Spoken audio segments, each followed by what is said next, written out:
Shavua Tov, à Gutevor. En ce Motzei Shabbat, veille du 21 Cheshvan, jour de mon anniversaire, permettez-moi de vous raconter deux histoires.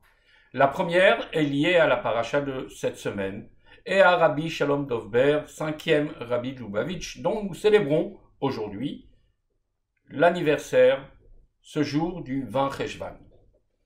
Lorsque Rabbi Shalom Dovber de Lubavitch n'était encore qu'un enfant, il n'avait que 4 ou 5 ans, il se rendit chez son grand-père, Tzemar Tzedek, pour recevoir sa bénédiction à l'occasion de son anniversaire. L'enfant entra dans le bureau, la figure couverte de chaudes larmes. Le grand-père s'empressa de lui demander la raison d'une telle tristesse. Alors l'enfant répondit: « Le Melamed, le maître au Cheder, nous a appris aujourd'hui le verset Vayera Hashem el Avraham.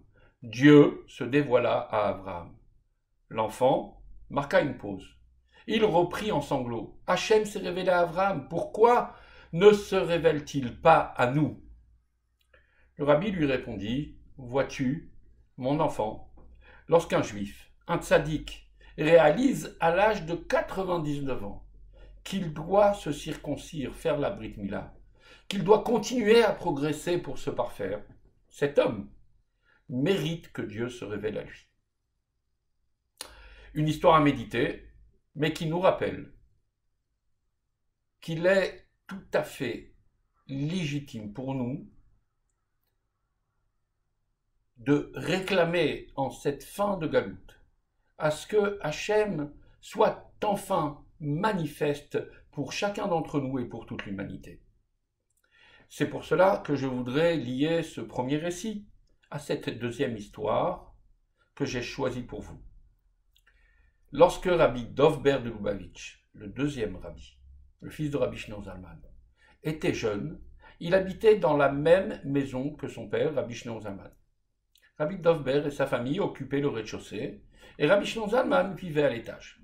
Une nuit, alors que Rabbi Dovber était profondément absorbé par son étude, son petit bébé se mit à pleurer.